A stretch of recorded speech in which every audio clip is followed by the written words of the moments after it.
At sa lahat po ng binuhos ninyong pagod. At the same time po ay sa pag-priority para sa kapakanan ng ating mga nasasakupan. At the same time ay pagkakaroon ng profesionalismo pagdating sa ating sesyon. At nawa po ay ang ating mga nag-gain experience sa session na ito ay madala natin sa bawat tatahakin natin gandas. Huwag natin kakalimutan na laging unahin ang kapakanan ng ating bayan bago ang ating mga pansariling interes.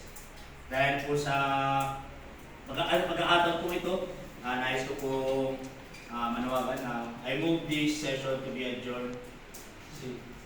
Sinidyo. So, motion is raised. Honorable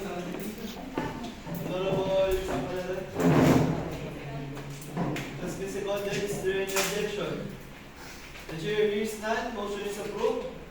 And this session is now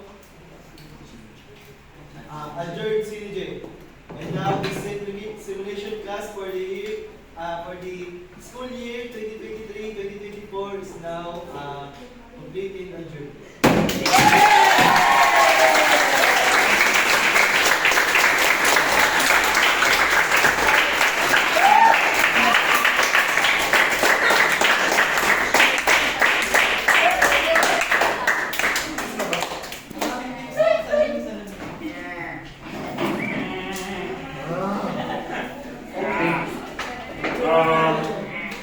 To the honorable members of the House of Representatives for the 19th Congress and simulation class for the 19th Congress, good afternoon everyone. So, as your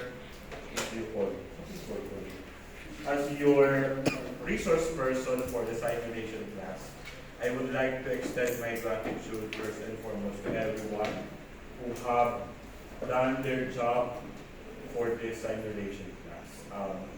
Congratulations. And I hope that you learn something new, something that is not always taught inside the classroom. I hope that each and every one of your classmates, you see how they think, how they judge, how they evaluate the manuscript, and how they judge the presentation. So yun po yung konteksto, yun yung experience na hindi nakikita sa loob ng nababasa. Nakita ko naman kung paano kayo nag-effort how to assess each and every bills and each and every proposals na ginawa ninyo sa klase nito.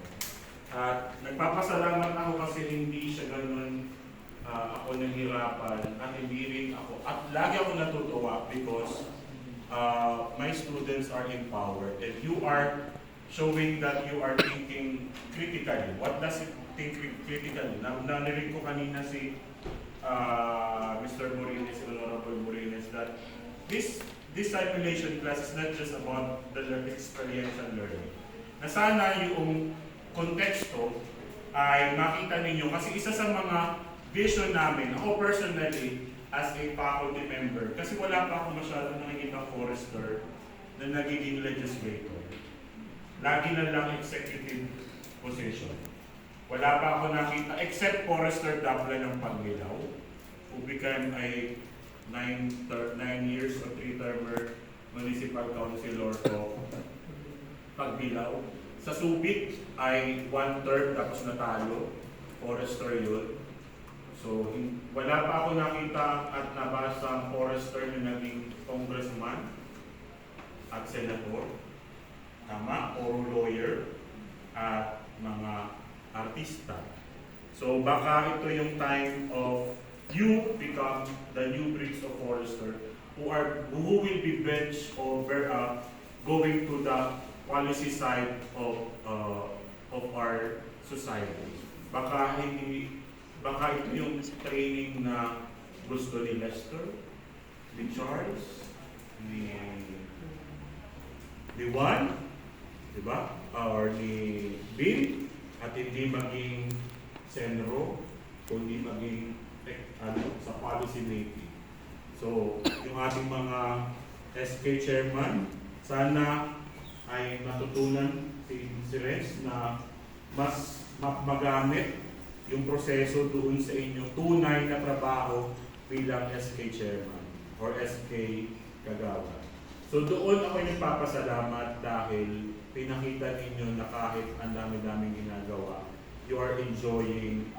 At yung iba natutong magsalita sa harap, natutong lumaban, at naging preparatory ninyo sa inyong pre-oral.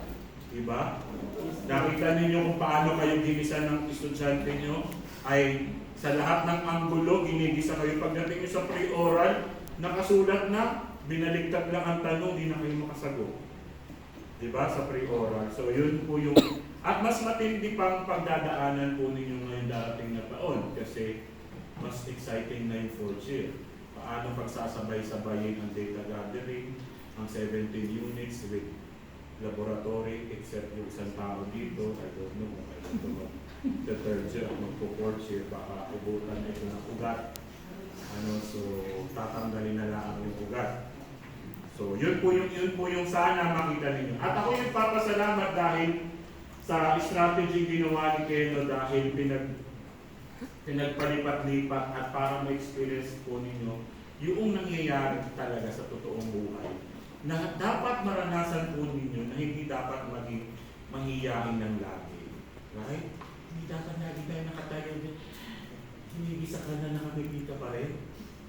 So, dapat inilalaban ang inyong posisyon, ang inyong paninindigan. Hindi dahil na kami nakatulong dahil puso nakatulong. Yun po yung i-depensa. So, you are always in this modern world na napakabilis. Ang tanging laban natin ay sumabay sa modern world. So, dapat ngayong panahon ito ay equip na kayo paano. I hope you are equipped paano lumaban at paano ipaglaban ang inyong mga ideas. Nakikisa ka si Jessa, paano niya ipinaglaban ng kanyang ideas. Nahirapan po siya. Okay, so yun po at ako'y nagpapasalamat muli dahil each and every one of you ay nakita ko naman na nag-improve simula last time. Sana by next year, kung ako pa yung teacher niyo ako for sure sa governance. Bagong perspective naman ang ating pagdadaan for sure. Iibahin ko naman ang ating. Wala nang simulation class. Prepare niyo ng sarili niyo sa pagsusulat again. Okay? Pagsusulat. So, mas marami pong basahin, mas maraming sulatin. Mas gusto yun ni Mike. Gusto niya yung daldalan. Okay? So, maraming salamat. Lahat ng efforts po ninyo ay well accounted for. Pero talagang malaking hatak ang exam sa grades. So, yung exam talaga, pag hindi nag-focus sa grades, as exam, sobrang hatak po siya. So, ano po ba sasabihin ko? You set another standards from extension, from today, the simulation class. Sana mag-set din kayo ng new standards sa inyong practical. Sana daling kayo talaga, pinapangarap ko at pinagsabi ko, daling kayo doon sa lugar na walang lahat. Para mas matest pa namin ninyo ang bawat isa sa inyo. Mas makikilala pa ninyo ang bawat isa sa inyo. Alam kong kayo ay may grupo-grupo. Grupo ng matahimik, grupo ng mga maliingay, grupo ng mga hambog, grupo ng mga maiisip, grupo ng mga sarili. Sabi nga ni Mike nung sa jablo na yan. Di ba? Kasi talagang ganun ang mundo. Pagdating ninyo sa labas, mas magulo. Na sana wag kayo pare-pareho sa isang labanan, sa isang organisasyon. Kasi mas masakit na yung friendship na nabuo na yung 4 na taon dahil lang sa competition para ma-promote, para ma-item ay masisira. Kaya, I suggest guys, lumabas sa Quezon, lumabas sa Calabarzon, pumunta sa ibang lugar na kakaunti.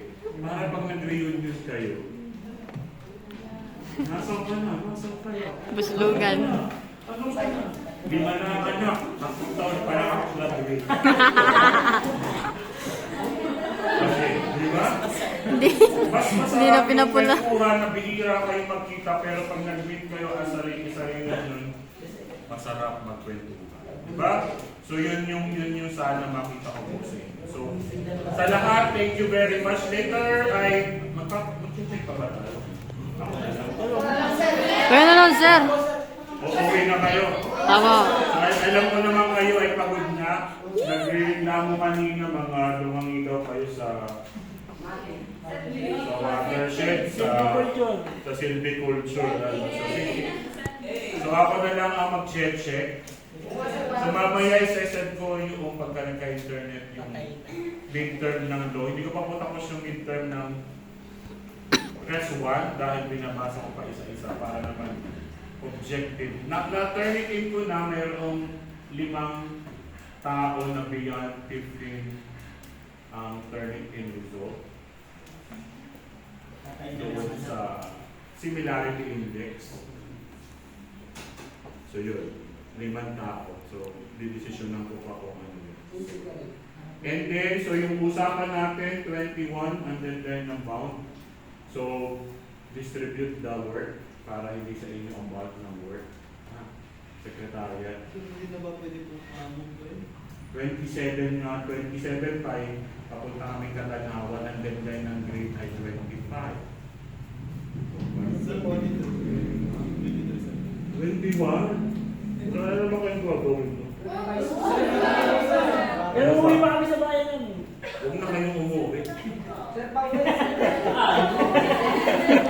So, I suggest ganito, mag-focus kayo, dapat may naggagawa sa silviculture, may naggagawa sa ano. Kaya nga divide the work. Yung thesis pala, by the way, kanina may tanong kanina, kailan ang soon?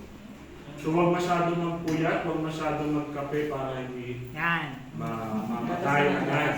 Mag-inom. Graduate nga kayo, patay naman. Yeah. Yan po yung panuntunan ko kasi yan. Kung ano po ang naranasan po yung palpitation ng nagda-dissertation sa kagustuhan ko mabilis na graduate, itinigil ko lahat. Yan, ikaw ha? So extended po ako ng isang taon ng graduation. Kasi graduate ka na, patay ka na. Walang magtutuloy ng thesis. So yun. So any more questions? So, di ba? Guys, maniwala po tayo. Ako po ay nagsasuggest kung kaya, hindi na po kayang katawan, pahinga. Matulog. Kasi yung tulog lang po. Pero masarap din naman mag-inom, di ba? Yes. Good well, nag-inom. Next, so any more questions? Hello. Clarification before we end the semester? So ako yung nagpapasalamat kasi talaga sobrang I always be proud to my forestry students.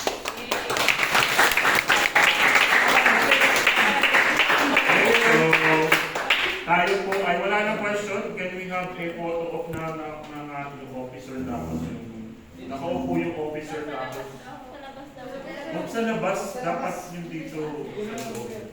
Pwede ba nakaupo yung officer tapos sa labas, nasa likod yung members of the house? Yeah, nakaupo siya. Pakiayos yun na lang.